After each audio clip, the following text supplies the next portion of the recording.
Assalamualaikum dan salam sejahtera. Selamat datang ke DBJS TV Sembang Digital. Podcast santai yang membincangkan isu semasa dalam dunia pendidikan dan teknologi digital. Hari ini, kita bawakan topik khas sempena Duta Digital Utilization Award Dan bersama kita, dua panel hebat iaitu Dr. Intan Farhana Kamsin dari UKM. dan juga Tuan Faizul Anwar dari MDEC. Terima kasih kerana sudi bersama kami pada hari ini. Terima kasih kerana menjemput kami. Sama-sama. Sama.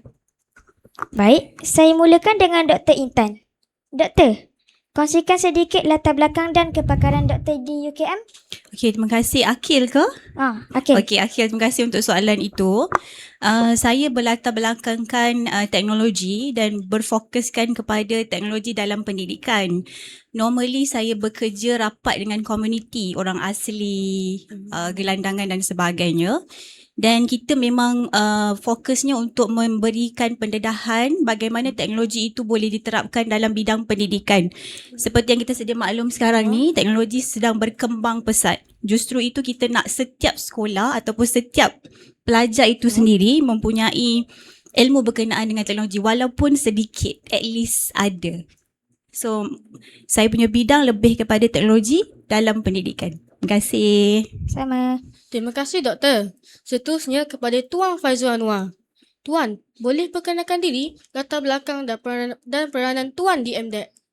Okey, terima kasih saudara MC. Nama saya Faizul Anwar, saya daripada Malaysia Digital Economy Corporation. So Malaysia Digital Economy Corporation ni adalah salah satu agensi di bawah Kementerian Digital. So agensi kami diberi mandat oleh kerajaan untuk mentransformasikan Malaysia ke arah sebuah negara berteraskan ekonomi digital. Okay, untuk saya specifically saya mewakili bahagian pembangunan bakat digital, fokus ke arah sekolah. Kita nak mentransformasikan pelajar-pelajar sekolah kita daripada pengguna teknologi kepada pencipta teknologi. Okay. Menarik sungguh latar belakang kedua-dua panel kita pada hari ini. Jadi, kita teruskan kepada perbincangan seterusnya. Pada pandangan Dr. Intan, apakah kepentingan pendidikan digital dalam membentuk generasi masa hadapan? Okey, pada pandangan saya, teknologi pendidikan digital ni sangat penting sebabnya ke mana saja kita pergi, ke mana saja kita berada, teknologi sentiasa berada dengan kita. Okey, dan seperti yang sedia maklum, teknologi berubah setiap second, setiap saat. So justru itu walaupun sedikit kita perlu tahu di mana letaknya teknologi itu, lebih-lebih lagi Gen Z sekarang ni, cerita pasal teknologi je mereka dah aware of. Okay, berbanding dengan before this yang kita kena buat secara manual dan sebagainya. So seperti yang sedia maklum, bila kita pergi ke sekolah, kita realise bahawa sekiranya semuanya menggunakan manual, pelajar tu akan cepat bosan.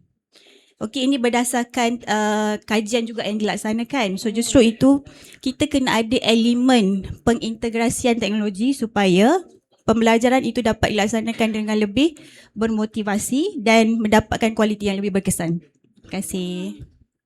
Pada pandangan Tuan Faizul pula, apakah kepentingan pendidikan digital dalam kalangan murid? Okey, sebagai agensi yang kita sebagai driver kepada digital ekonomi, so pendedahan kepada digital adalah sangat-sangat penting kepada pelajar, terutamanya daripada awal usia.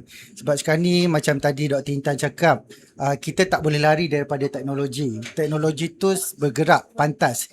Dan kadang-kadang kita tak sedar pun betapa pantasnya teknologi tu bergerak. Sebagai contoh, kalau kita tengok pada kecerdasan buatan AI kan. So hari ni kita tengok AI mungkin dalam hanya boleh buat video ataupun image, tapi kemudian kita tak tahu lagi, mungkin dia akan mendominasi segala apa yang kita buat hari-hari lah. So untuk pelajar-pelajar, Kita sekarang ni kita tengok pada dasar pendidikan digital kan daripada Kementerian Pendidikan Malaysia. Memang kita nak transformkan pelajar-pelajar ni mempersiapsiagakan dirilah. Maksudnya pelajar-pelajar kita dedahkan dengan digital tu seawal daripada macam tadi kami ke prasekolah tingkat bawah tu memang dah didedahkan daripada awal. So kita tak nak pelajar ni ketinggalan. Bukan kita nak dia nak sentiasa berada dengan gadget saja, tidak, tapi kita nak adakan skill set macam mana nak gunakan peralatan digital dan pengetahuan digital. Kita kena ingat ini semua adalah tool sahaja, tapi kita sebagai manusia kita yang mengawal aspek digital. Menarik je. Maksudnya, teknologi itu hanyalah alat, tetapi impaknya bergantung kepada cara kita menggunakannya. Betul.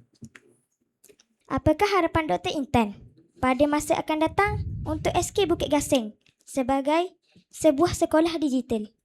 Okay, so pertama-tamanya, inilah pertama kali saya sampai ke sini. So I feel like, wow, this is something different. Apa yang dipaparkan oleh sekolah itu sendiri. Dan kita nampak pelbagai inisiatif dilaksanakan daripada sekolah, prasekolah tadi Cik Faizul. So kita nampak ada stages dilaksanakan pengintegrasian teknologi dan kita rasa itulah, saya rasa ini adalah komitmen sekolah, bukannya persendirian, komitmen daripada BSN juga selaku pemberi dana mungkin. Okay, so means that daripada internal dan external juga. Okay, daripada guru besar dan komitmen daripada seluruh warga sekolah itu sendiri. Sebab saya rasa is quite difficult untuk sustain, is quite difficult untuk integrate everything, tetapi dengan adanya kolaborasi dan work togetherness sama ada dengan cikgu, dengan pelajarnya juga, anda very good in term of organising and etc. So daripada awal sehingga kini, so you memang dah ada you punya positions untuk all these kind of things kan. So saya mengharapkan, ini saya rasa baru sedikit teaser diberikan kepada kami. Okay, so saya mengharapkan yang lebih daripada itu. Saya yakin anda mampu untuk melaksanakannya. So all the best insyaAllah. Terima kasih. Kami akan buat selebih baik. Apakah harapan Tuan Faizul pula terhadap SK Bukit Gasing sebagai sebuah sekolah digital? Okay. Secara jujur, sejak saya jejakkan kaki pagi tadi di sekolah ni, saya sangat-sangat impress, saya sangat-sangat teruja lah. Sebab dia punya kerjasama daripada keseluruhan warga sekolah kebangsaan Bukit Gasing. Sebab untuk sampai ke peringkat khas ni kan, SR khas duta ni bukan senang. Sebab kami sebagai juri, kami dah tengok pelbagai submission daripada pelbagai sekolah, pelbagai latar belakang. Tapi daripada SK Bukit Gasing ni kami memang teruja nak datang sebab kita tengok ini something sekolah ni ada sesuatu yang tak ada pada sekolah lain. Okay, macam apa yang buatkan sekolah kebangsaan Bukit Gasing ni stand out adalah penlibatan daripada pentadbir, daripada guru-guru, daripada murid-murid, daripada PIBG, daripada rakan-rakan strategik yang semua memainkan peranan. Sebab to raise a child, it takes a whole village. Dia memerlukan seluruh kampung tu untuk membesarkan seorang pelajar. So kita tak boleh harapkan saja pada guru-guru saja, tak boleh. So pentadbir pun kena membantu, ibu bapa kena membantu, makcik-makcik kantin pun kena membantu kan. Pusat sumber dan semualah. Dan pelajar-pelajar sendiri kena ada inisiatif, kena ada usaha dan kena ada minat untuk mendigitalkan sekolah ni, dan saya harap akan jadi sekolah contoh lah ataupun sekolah rujukan untuk kawasan Marang, bukan Marang saja, untuk Terengganu dan mungkin satu Malaysia, insya-Allah. Amin. Baik, banyak perkongsian yang sangat bermanfaat hari ini. Terima kasih diucapkan kepada Tuan Faizul Anwar dan Dr. Intan Farahana Kamsin atas kesudian bersama kami. Semoga Duta Digital Utilization and Technology Award terus memberi inspirasi kepada semua dalam memanfaatkan teknologi. InsyaAllah. Saya Danish Akil. Dan saya Alif Irfan. Dan jangan lupa like, share, komen dan subscribe. Jumpa lagi di DVGs TV Sembang Digital di episod seterusnya. Bye.